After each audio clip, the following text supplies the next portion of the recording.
नमस्कार। इससे पहले के लेक्चर्स में हमने फ्रेनेल डिफ्रैक्शन में उन केसेस को लिया था जिनके लिए जो वेव फ्रंट था वो स्फेरिकल था। तो उसमें हमने हाफ पीरियड जोन कंस्ट्रक्ट करके डिफरेंट पॉइंट्स पर इंटेंसिटी फाइंड आउट की थी। लेकिन अब हम उन केसेस को लेंगे जहां पर जो सोर्स है वो स्लिट है, मतलब जो वेव फ्रंट होगा वो सिलिंड्रिकल होगा। तो हम पहले ये देखेंगे कि सिलिंड्रिकल वेव फ्रंट पर हम फ्रेनेल हाफ पीरियड जोन कैसे कंस्ट्रक्ट करते हैं और उसके बाद किसी पॉइंट पर इंटेंसिटी किस तरह से निकालते हैं। तो मान ये हमारी कोई स्लिट है, तो ऑब्वियसली अगर स्लिट है तो जो वेव फ्रंट होगा वो सिलिंड्रिकल होगा।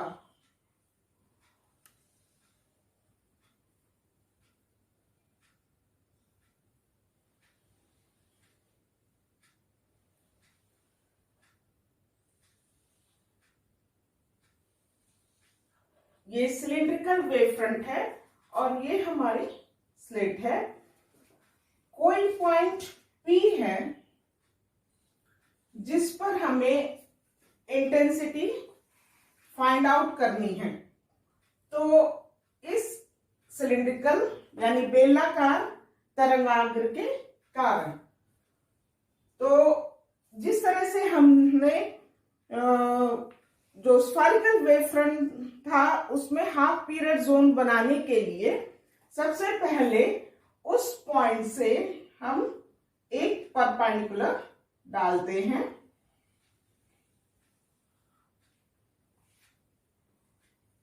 ये कोई हमने इमेज सिलिंड्रिकल वेव फ्रंट पे ये कोई इमेजिनरी लाइन ए बी ली हुई है। तो ये जो परपेंडिकुलर है ये इस लाइन को O पॉइंट पर टच कर रहा है।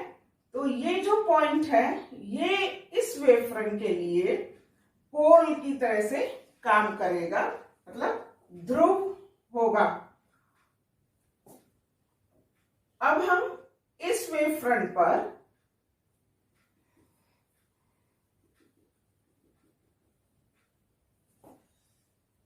ये इस पॉइंट से मान लीजिए ये OP जो दूरी है वो B है।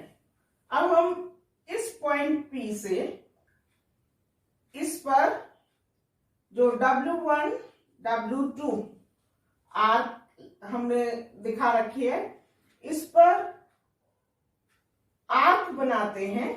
कितनी B प्लस, जैसे मान लीजिए ये आर्क हम M1 M2 ये आर्क बना रहे हैं। ये दूरी M1P को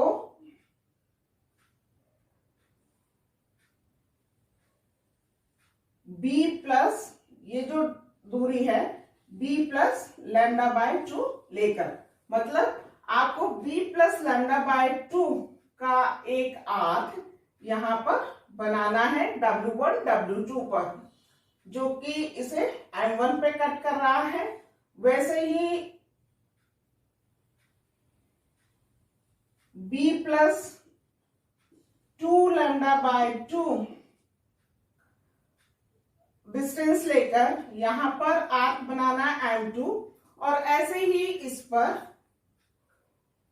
हम आर्क बनाते जाएंगे। तो जो MN पर जो आर्क बनाएंगे उसका जो डिस्टेंस होगा यहां से यहां तक का वो क्या होगा B plus N lambda upon 2।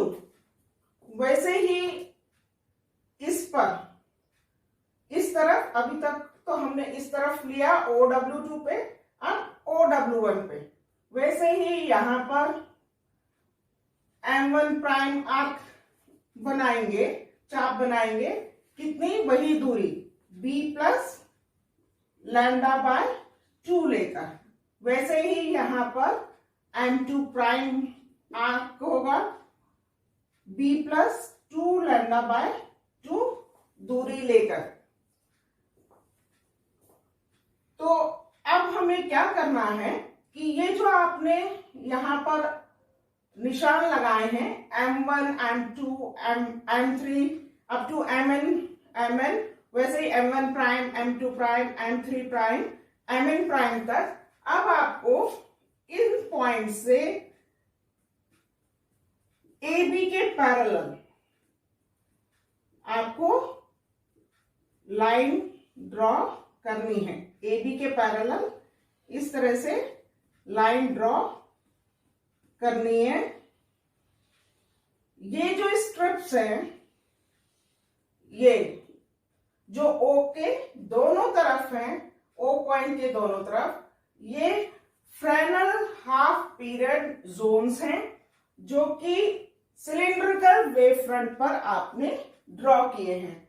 यदि हम इस आर्क को और क्लियर करने के लिए हम इस तरह से ये जो आर्क है W1, W2, ये हम थोड़ा इस तरह से आपको प्रदर्शित कर रहे हैं। W2, जिससे चीज और क्लियर हो जाए। इस पॉइंट को S कह दे, तो ये पॉइंट हमारा S हो गया। ये P पॉइंट, ये O पॉइंट, तो ये M1, M2, M3, ऐसे ही मान लीजिए ये Mn है, वैसे ही M1 prime, M2 prime, M3 prime, Mn prime,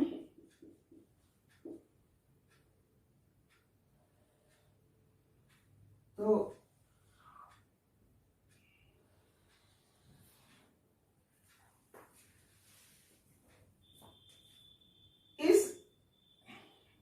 ये एंगल हम थीटा एन ले रहे हैं। ये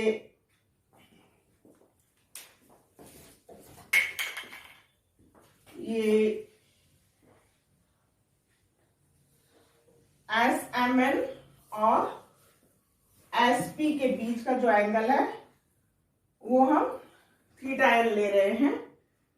तो ये जो स्ट्रिप्स हैं, ये जैसे ये वाली जो स्ट्रिप है OM1 स्ट्रिप है, ये इधर OM1 प्राइम स्ट्रिप और O के उस तरफ OM1 स्ट्रिप, मतलब OM1 प्राइम स्ट्रिप और OM1 स्ट्रिप, ये दोनों स्ट्रिप मिलाकर फर्स्ट हाफ पीरियड जोन कहलाती है।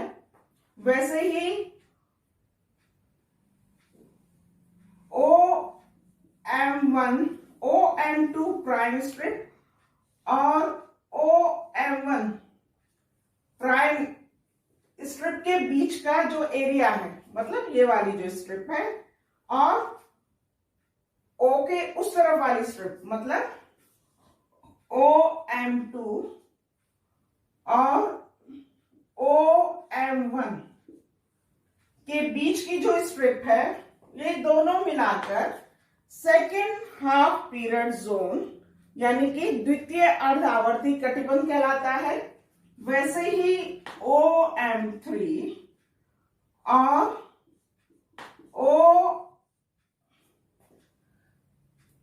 ये एक, इसको दोबारा से देख लीजिए। हाँ, जो OM2 प्राइम और OM1 प्राइम के बीच की जो स्ट्रिप है इधर वाली, वो द्वितीय हाफ पीरियड जोन, और OM2 और OM1 के बीच वाली जो स्ट्रिप है वो द्वितीय हाफ पीरियड उस तरफ वाले वो मिलाकर द्वितीय हाफ पीरियड, द्वितीय अर्धावर्ती कटिबंध यानी सेकेंड हाफ पीरियड जोन कहलाती है। वैसे ही OM3 प्राइम और OM2 प्राइम के बीच वाली स्ट्रिप और OM3 और OM2 के बीच वाली जो स्ट्रिप होगी वो दोनों मिलाकर थर्ड हाफ पीरियड जोन होगी कहलाती है।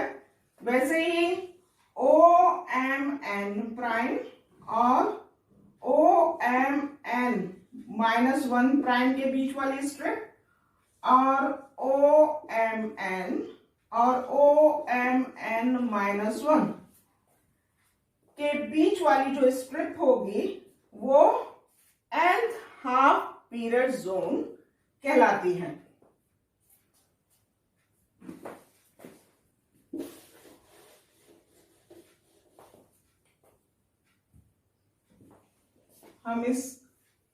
हम कुछ मैथमेटिकल कैलकुलेशन कर रहे हैं, तो इसको हम मिला देते हैं MNP को। तो आपका जो ट्राइंगल त्रिभुज SMNP से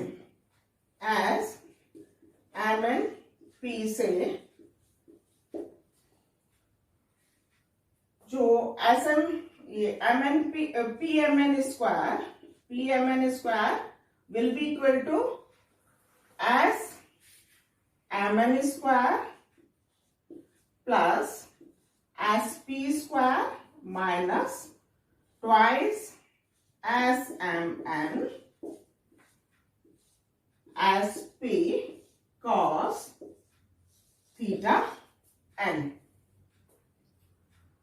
यहां से यहां तक की डिस्टेंस A है और O से लेके P तक के बीच की दूरी B है। तो SMN, तो चूंकि ये एक सर्कल है तो ये भी A ही होगी। तो SMN A square plus SP A plus B square minus 2 SMN मतलब A SP A plus B cos theta n। यदि cos थीटा n में यदि थीटा n बहुत छोटा है तो हम इसे 1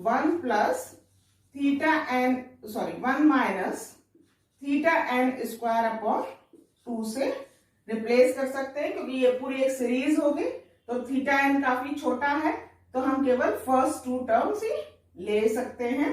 तो 1 minus theta n square upon 2 से उसे रिप्लेस करेंगे।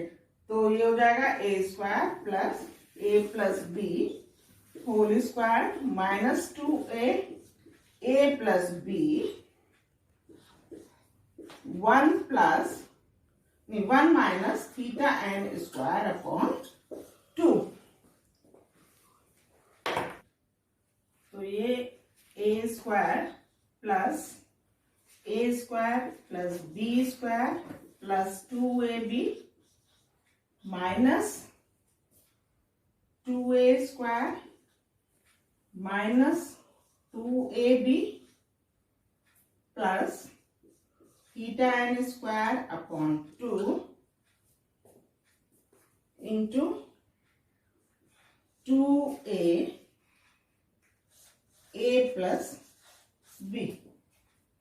तो यहाँ 2 कैंसिल आउट हो जाएगा, तो हम यहाँ से 2 हटा दें तो ये प्लस थीटा n स्क्वायर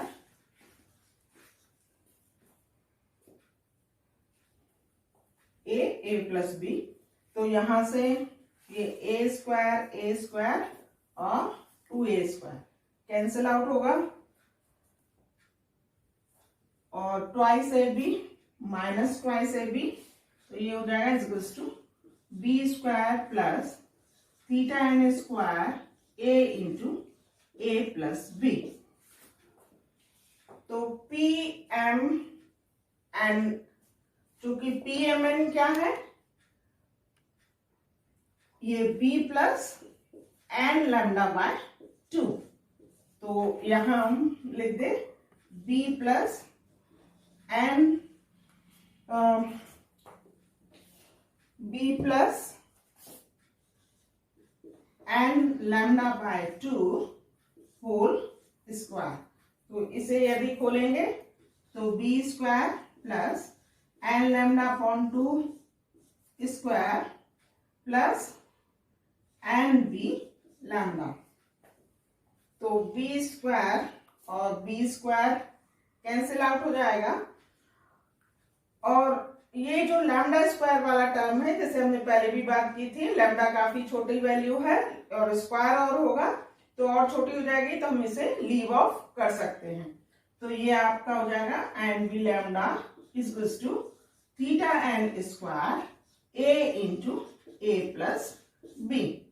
तो theta N square will be equal to N B lambda upon A into A plus B. तो आपका थीटा एन स्क्वायर आया है N B lambda A into A plus B. तो theta N हो जाएगा under root N B lambda upon A in A plus B. अब चूंकि B और लैम्डा और ए कांस्टेंट है, तो हम इसको स्मॉल के अंडर रूट एन ले ले।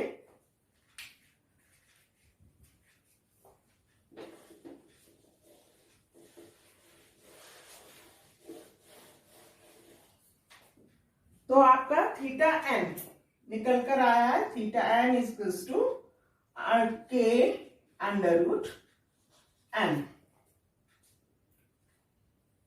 जहां के कांस्टेंट है, किसके बराबर है, अंडर रूट, जो के स्मॉल के कांस्टेंट है, under root B lambda upon A into A plus B के बराबर है। तो theta N equals to K under root N. तो यहां से आप देख रहे हैं ये आर्क है, मतलब चाप है, ए रेडियस है। तो जो आपका थीटा जो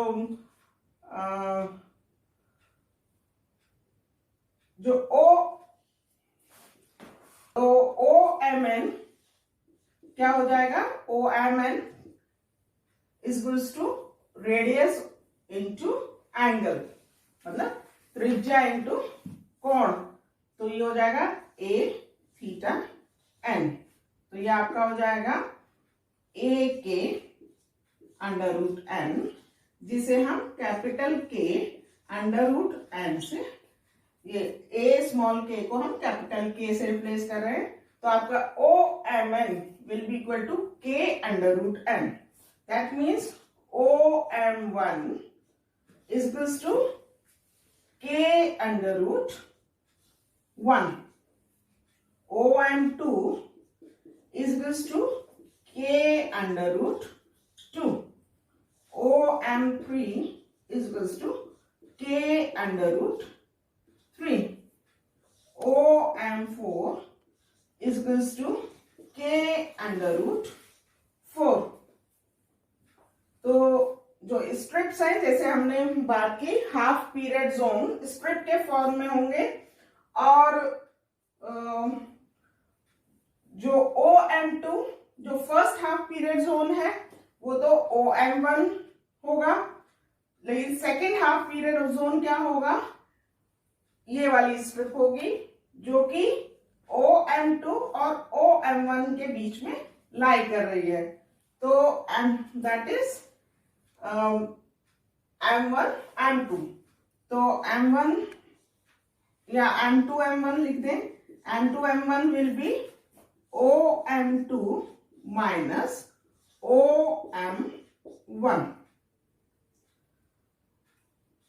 जो कि वो क्या हो जाएगी, k √2 माइनस √1।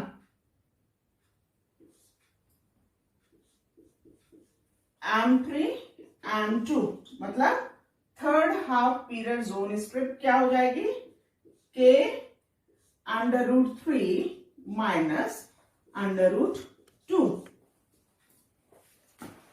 तो √2 माइनस ये होता है 0.414 k is to 0.318 k √3 minus √2 0.318 k और first half period zone OM1 that is k √1, तो ये हो जाएगा k। ऐसे ही आप आगे के भी निकाल सकते हैं हाफ पीरियड जोन्स की चौड़ाई। ये चौड़ाई निकाली है हमने, तो आप देख रहे हैं फर्स्ट हाफ पीरियड जोन की चौड़ाई k है, सेकेंड हाफ पीरियड जोन की चौड़ाई 0.414 k है, थर्ड हाफ पीरियड जोन की चौड़ाई 0.318 k है। तो मतलब कि हाफ पीरियड जोन्स की चौड़ाई जैसे जैसे आप मतलब जैसे कम होती जाएगी, फर्स्ट हाफ पीरियड जोन की चौड़ाई ज्यादा है, उसके रिस्पेक्ट में सेकेंड हाफ पीरियड जोन की कम है, उसके रिस्पेक्ट में थर्ड हाफ पीरियड जोन की कम है। कहने का मतलब है कि उत्तरोत्तर हाफ पीरियड जोन जो स्ट्रिप्स हैं उनकी चौड़ाई कम होती जाएगी, जबकि लंबाई सबकी सेम है, समान है। इसका मतलब कि हाफ पीरियड जोन्स की जो एरिया है, क्षेत्रफल है, वो उत्तरोत्तर कमी आती जाएगी। तो सबसे ज्यादा क्षेत्रफल आपके फर्स्ट हाफ पीरियड जोन का होगा और फिर सेकेंड का होगा, फिर थर्ड का होगा, मतलब निरंतर कमी आती जाएगी एरिया में।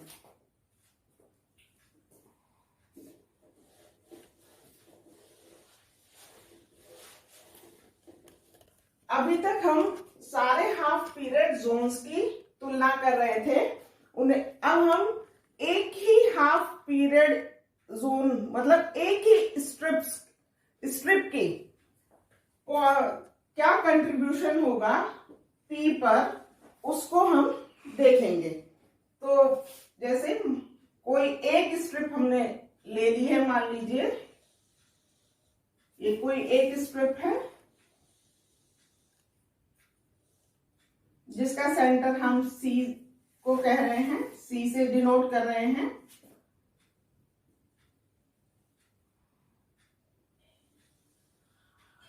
ये पॉइंट P है।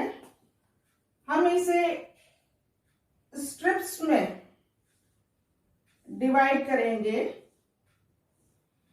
इस तरह से, ये N1 N2 पॉइंट कहते हैं इसे, N2 N3 एंड N, वैसे ही NM और यहाँ N1 prime N2 prime and so on. इस तरह से डिवाइड किया है कि ये जो डिस्टेंस है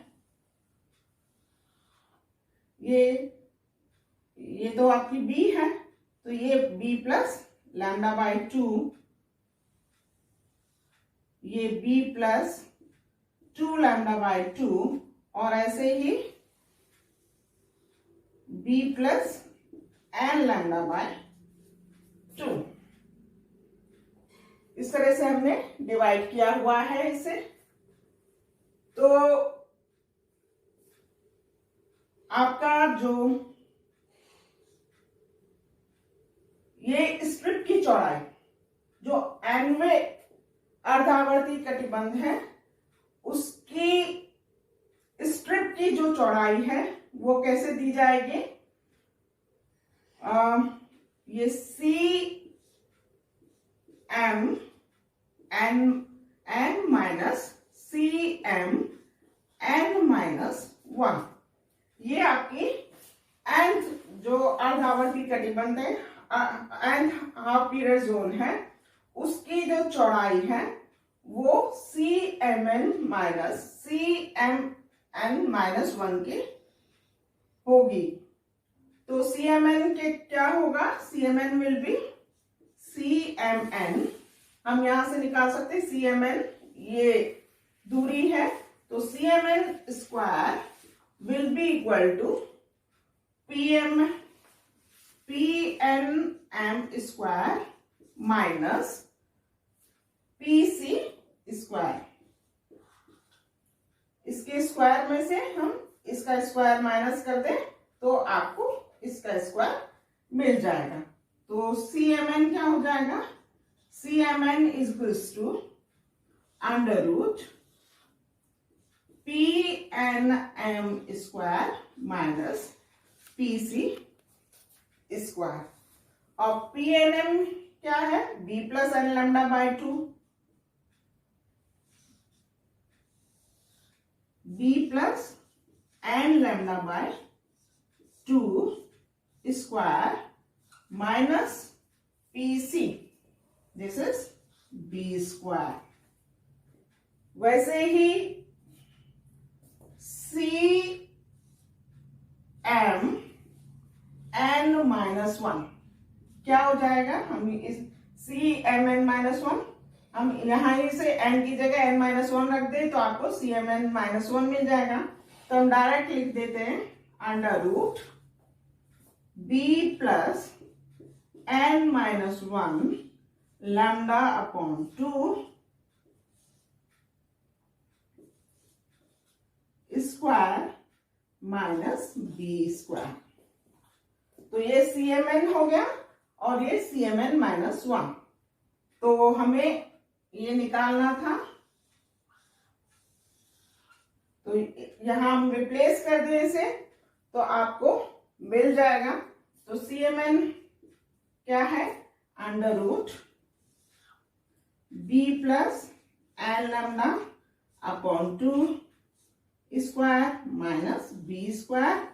और CMN-1 क्या है, ये रहा, इसको रख दें under root B plus n-1 lambda upon 2 square minus B square.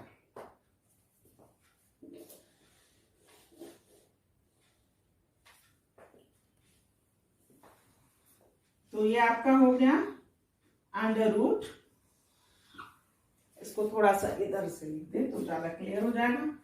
तो ये हो गया अंडर रूट B स्क्वायर, तो ये हो जाएगा B square plus N lambda upon 2 square plus N B lambda minus B square minus under root B square plus n-1 square lambda square upon 4 plus n-1 lambda B minus B square.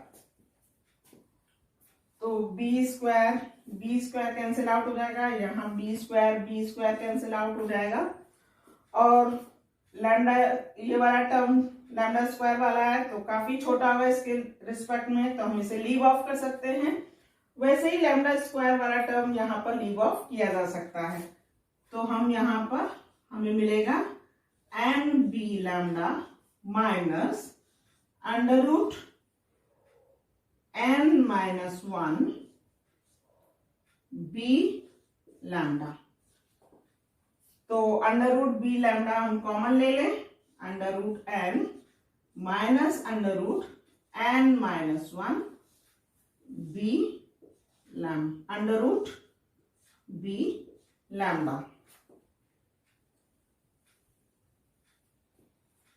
तो ये भी b constant है, lambda constant है, तो ये भी constant होगा।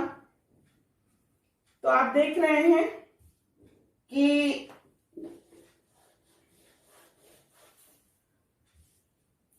ये जो फर्स्ट हाफ पीरियड जोन की, इसमें मतलब इसकी जो चौड़ाई होगी वो कितनी होगी, n इज इक्वल्स टू, जब आप यहाँ n इज इक्वल्स टू, जब आप 2 रखेंगे तो √2 माइनस √1 √b लैम्डा जो कि कांस्टेंट है, फिर √3 माइनस √2 √b लैम्डा, वैसे ही √4 माइनस √3 √b लैम्डा, और इसकी वैल्यू ज्यादा होगी, फिर इसकी इसके रिस्पेक्ट में कम होगी, इसकी इसके रिस्पेक्ट में वैल्यू कम होगी। कहने का मतलब है कि उत्तरोत्तर इसमें कमी आती जाएगी। इसका मतलब इस जो फर्स्ट हाफ पीरियड जोन है, जब हमने स्ट्रिप को डिवाइड किया है तो उसका फर्स्ट हाफ पीरियड जोन का एरिया ज्यादा है, सेकेंड हाफ पीरियड जोन का एरिया फर्स्ट से कम है, थर्ड का सेकेंड से कम है। कहने का मतलब है कि एरिया कम होता जाता है, मतलब स्ट्रिप्स की चौड़ाई कम होती जाती है, एरिया कम होता जाता है। तो आपने देखा कि इसमें जो यहां पर जब हम इंटेंसिटी निकालना चाह रहे हैं तो जो स्ट्रिप्स में हमने हाफ पीरियड जोन्स में डिवाइड किया है, तो हमने देखा कि जो हाफ पीरियड जो स्ट्रिप्स हैं उनका एरिया में निरंतर कंटिन्यूअस कमी आ रही है। वैसे ही एक स्ट्रिप पे जब आप कंसंट्रेट करते हैं तब भी देखते हैं कि इसमें भी ऊपर की तरफ जो हाफ पीरियड जोन्स हैं उनमें कमी आती जाती है, एरिया में कमी आती जाती है। दैट मीन्स कि पी पर जो एक स्ट्रिप से परिणामी जो एम्पलीट्यूड होगा, आयाम होगा, उसमें कंट्रीब्यूशन केवल जो ए बी जो लाइन है उसके नजदीक के कुछ हाफ पीरियड जोन से ही होगा। बाकियों का जो कंट्रीब्यूशन है वो लगभग निग्लेजिबल होगा। तो कंट्रीब्यूशन कितना होगा इसे हम थोड़ा सा देख लें। तो मान लीजिए हम जैसे पहले हमने स्टडी किया था बिल्कुल वैसे ही कर रहे हैं कि माना कि जो एम्पलीट्यूड यहाँ पर पहुंच रहा है डिफरेंट हाफ पीरियड जोन्स के कारण, वो R1, फर्स्ट के कारण R1, सेकंड के कारण R2, थर्ड के कारण R3 और वैसे nth के कारण Rn है। अब चूंकि हमने बात की कि एरिया में निरंतर कमी आ रही है, तो ऑब्वियस है कि जैसा चूंकि जो एम्पलीट्यूड रिजल्टेंट एम्पलीट्यूड किसी जो स्ट्रिप के कारण जो एम्पलीट्यूड किसी पॉइंट पर होता है वो एरिया के प्रोपोर्शनल होता है, और एवरेज जो हाफ पीरियड जोन है उसके एवरेज डिस्टेंस के इनवर्सली प्रोपोर्शनल होता है, और साथ में ओब्लिक्विटी फैक्टर यानी तिर्यकता गुणांक के डायरेक्टली प्रोपोर्शनल होता है। तो इसमें चूंकि एरिया में निरंतर कमी आ रही है, तो और साथ में दूर के जो हाफ पीरियड जोन्स हैं उनकी जो औसत दूरी है पी से वो बढ़ रही है, और साथ में उनकी तिर्यकता गुणांक मतलब ऑब्लिक्विटी फैक्टर में भी कमी आ रही है। दैट मीन्स कि उनके जो कंट्रीब्यूशन है एम्पलीट्यूड का उसमें निरंतर कमी आ रही है। That means R1 is greater than R2 is greater than R3 and so on greater than Rn. तो जो रिजल्ट जो R प्राइम आयाम हम देख रहे हैं O के एक तरफ वाले हाफ पीरियड जोन का, फिर हम O के दूसरी तरफ वाले हाफ पीरियड जोन्स की बात करेंगे। तो R prime is equals to R1 minus R2, minus किस लिए आ रहा है, क्योंकि पाथ डिफरेंस लैम्डा बाय 2 से डिफर कर रहा है, plus R3 minus R4 and so on. तो पहले की तरह से ही इसे हम R1 by 2 minus plus R1 upon 2 minus R2 plus R3 upon 2 plus R3 upon 2 minus R4 plus R5 upon 2 and so on, जैसे पहले किया था। और R2 को हम R1 प्लस R2 अपॉन 2 और R4 को हम R3 प्लस R5 अपॉन 2 और इसी तरह से आगे भी रिप्लेस करेंगे। तो बिल्कुल पहले की तरह से, तो क्या बचेगा हमारे पास, it will be equal to R1 upon 2 and तो आपका R prime will be equal to R1 upon 2। ये इस तरफ मतलब एक तरफ वाले हाफ पीरियड जोन्स के कारण है, वैसे ही दूसरी तरफ वाले O के इस तरफ वाले हाफ पीरियड जोन्स के कारण भी जो कंट्रीब्यूशन होगा वो कितना होगा, R prime is equal to R1 by 2। तो टोटल जो एम्पलीट्यूड होगा P पॉइंट पर वो कितना हो जाएगा, that will be equal to R is equal to R1 upon 2 plus R1 upon 2 is equal to R1। तो intensity I is equal to R square proportional to R square होती है, proportional to R square is equal to R1 square is equal to I1। तो I is equal to I1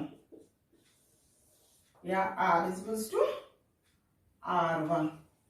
तो ये तो इस point पे cylindrical wave front के कारण जो परिणामी आयाम होगा, रिजल्टेंट एम्पलीट्यूड होगा, वो R1 होगा और इंटेंसिटी I1 होगी। धन्यवाद।